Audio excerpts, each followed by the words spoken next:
청파리는 무슨 리 할 때 마을이에요. 지금의 서울 남부에 있는 동리나 배경. 이곳에 설생이란 선비가 살고 있었는데 인물. 의리가 있고 문학을 좋아했었다. 요 정도면 엄청 직접제시지.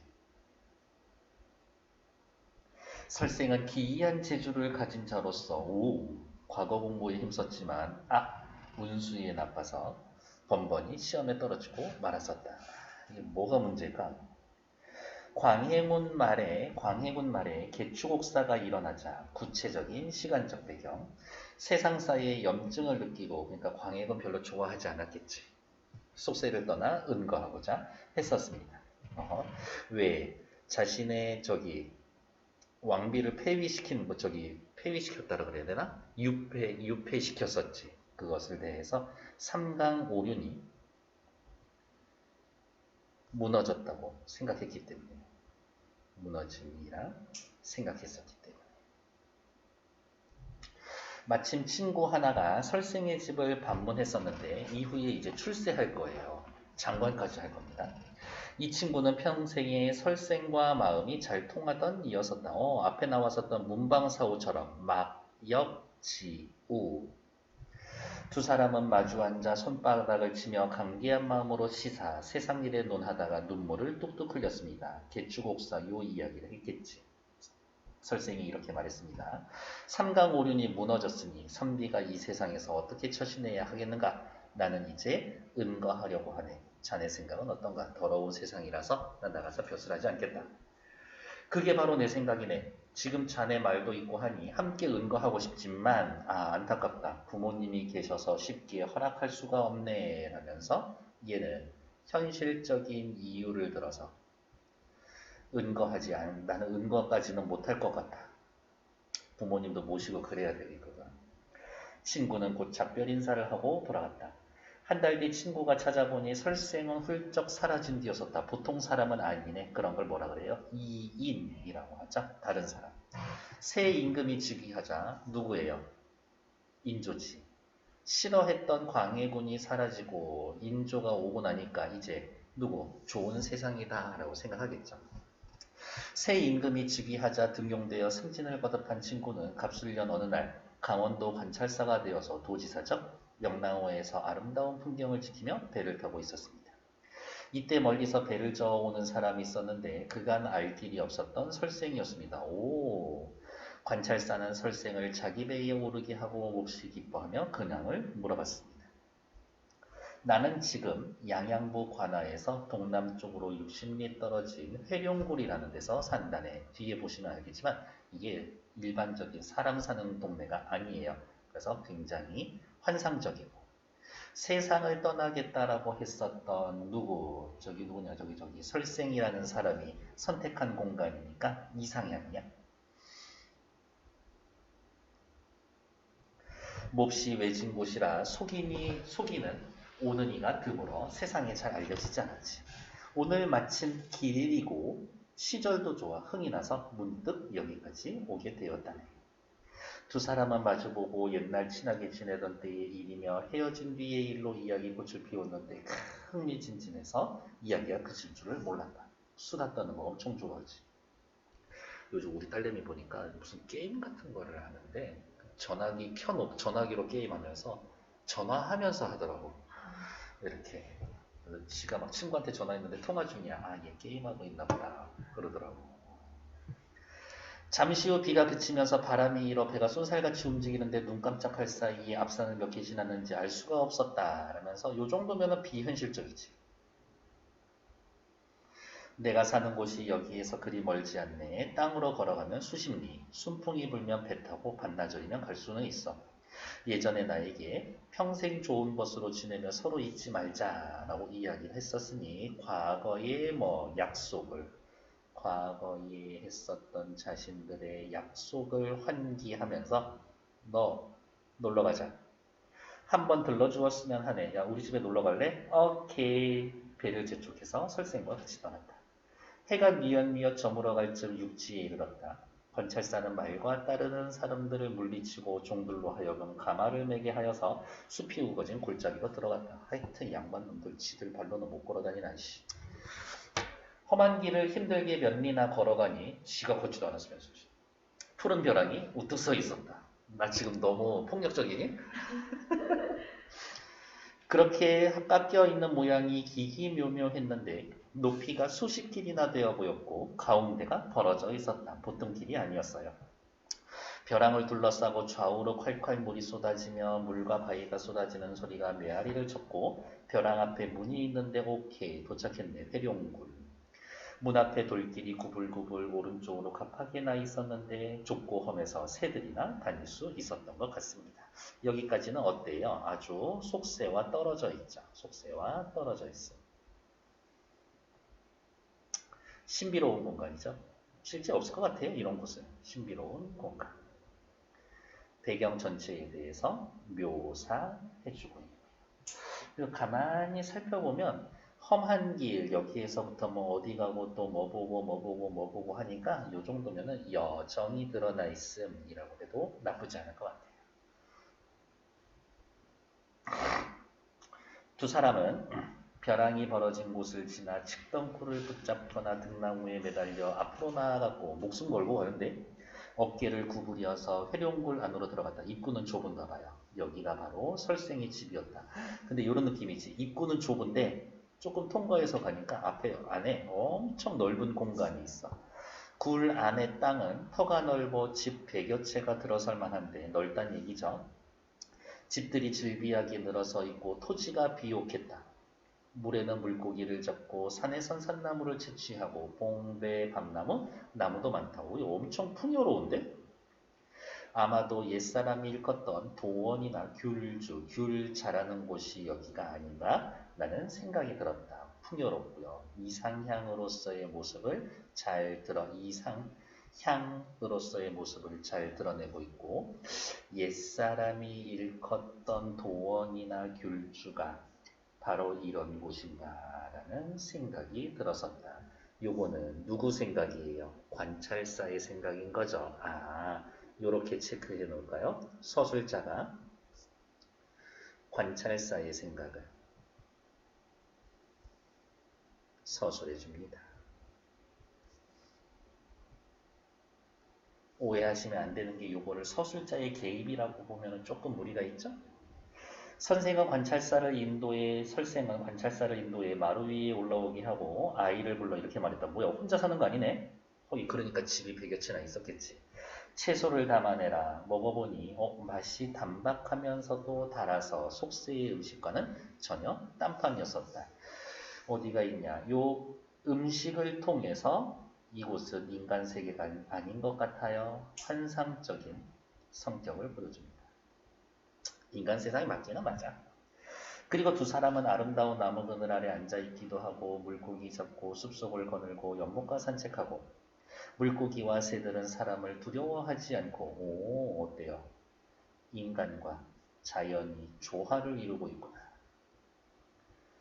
구름과 안개가 마음을 평온하게 했다. 산봉우리와 수석의 괴이하고 웅장한 모습을 사랑스럽게도 볼만했고 아침 저녁으로 천만 가지 변한 무쌍한 모습을 보여주니 시시각각 달라.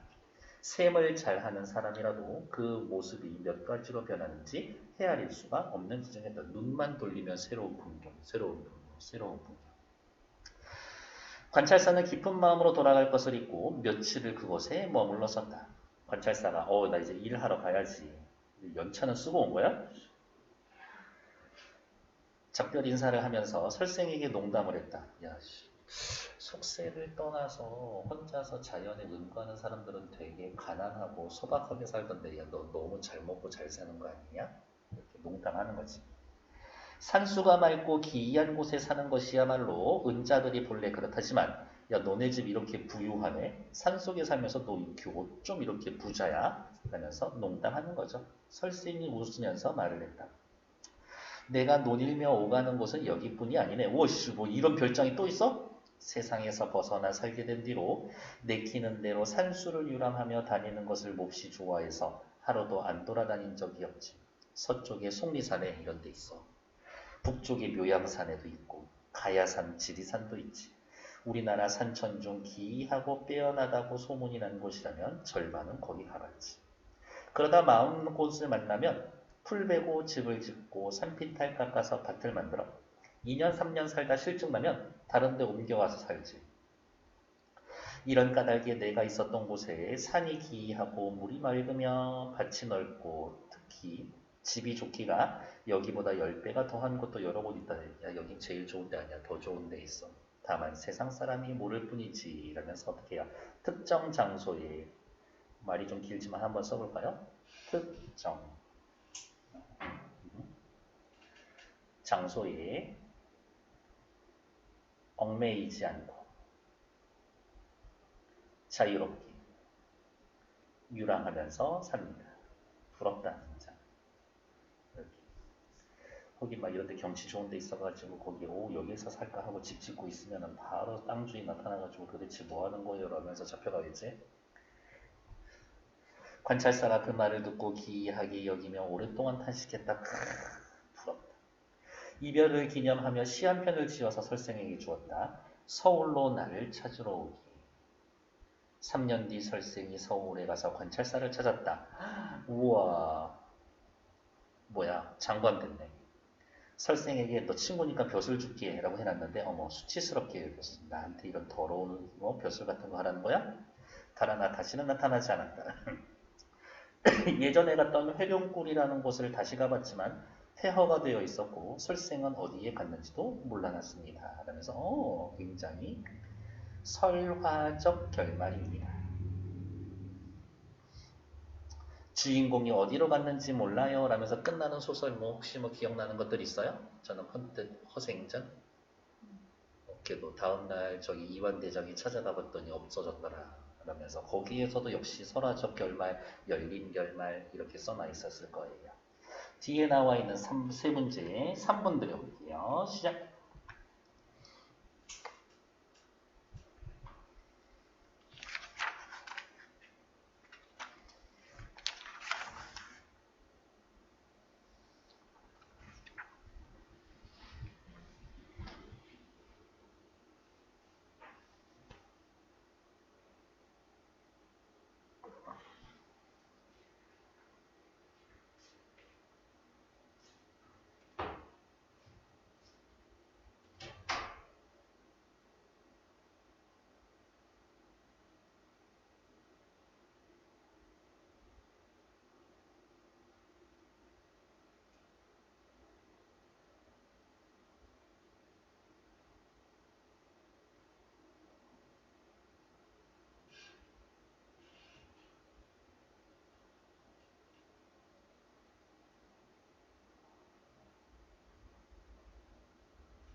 윗글의 인물에 대한 설명으로 적절하지 않은 것은 설생은 과거 하려고 했는데 운이 좋지 않았죠.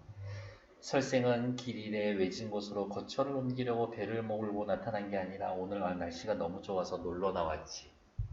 과거의 약속을 언급하면서 회룡골 방문을 요청했고요. 관찰사는 설생의 보통의 은자와 다른 점 야, 너 왜 이렇게 잘 살아? 농담을 했다.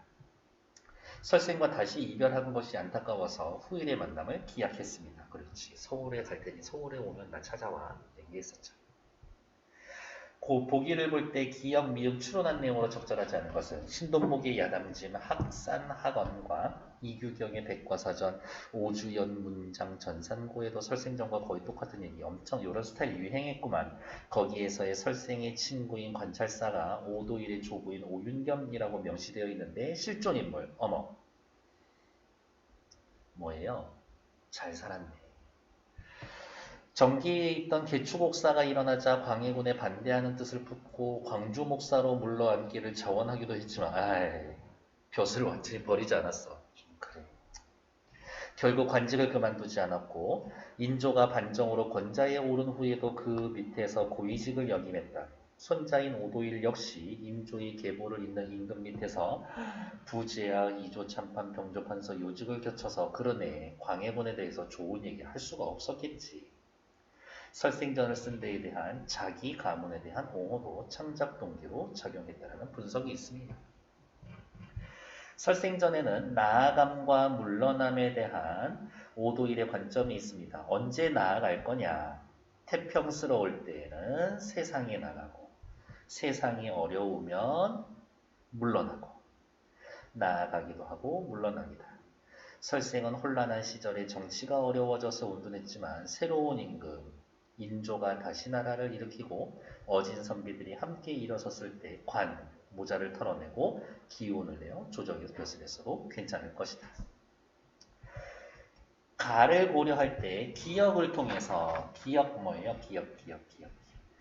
두 사람은 마주 앉아 세상 일에 대해 눈물을 뚝뚝 흘렸습니다. 언제? 개추곡사 이후로 눈물. 광해군 밑에서 관직을 그만두지는 않았지만 그래 의로움은 알고 있었어. 변명? 이유 같은 거겠죠.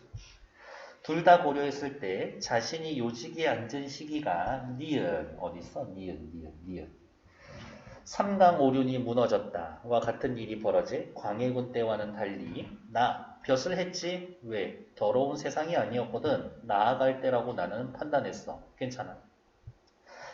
디귿을 통해서 디귿 부모님 때문에 개추곡사 당시 조부가 곧장 은거하지 않는데 나름의 이유가 있었을 뿐. 그렇겠죠. 당시 부모님 모시기 위해서.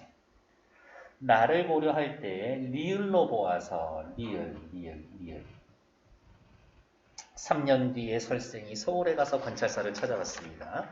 설생이 어려운 세상에서 물러나는 대신 태평한 세상에 나아가기로 결심을 했습니다. 아니요. 결국에는 어떻게 해요? 찾아갔지만 벼슬 하지 않았죠. 물러났다라고 해야 되겠죠.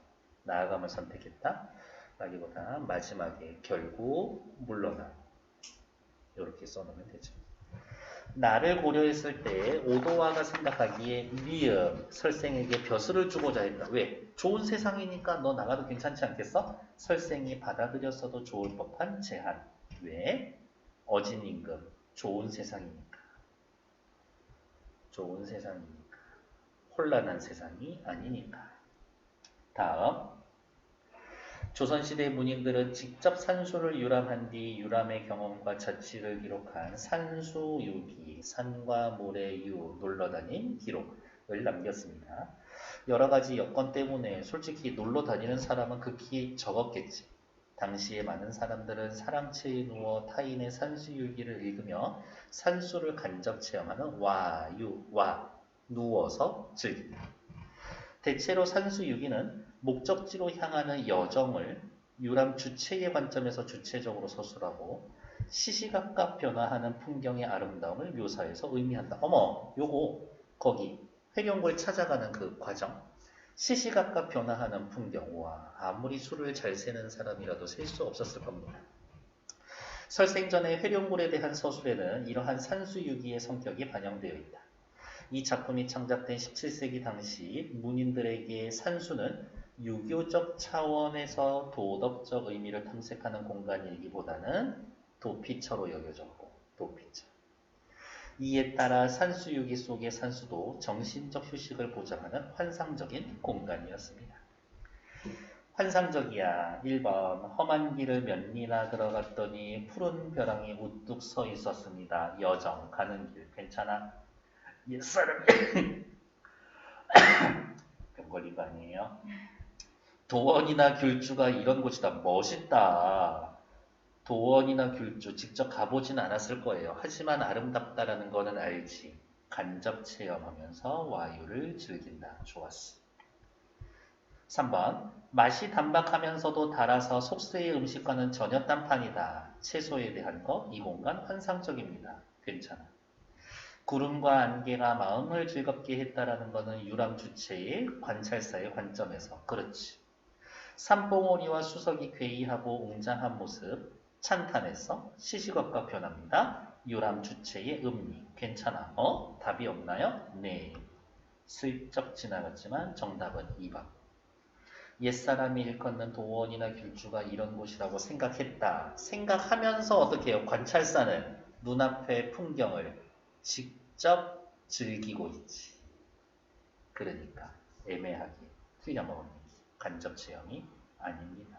와유도 아니고 데스카요. 그래서 2번. 잠시만요.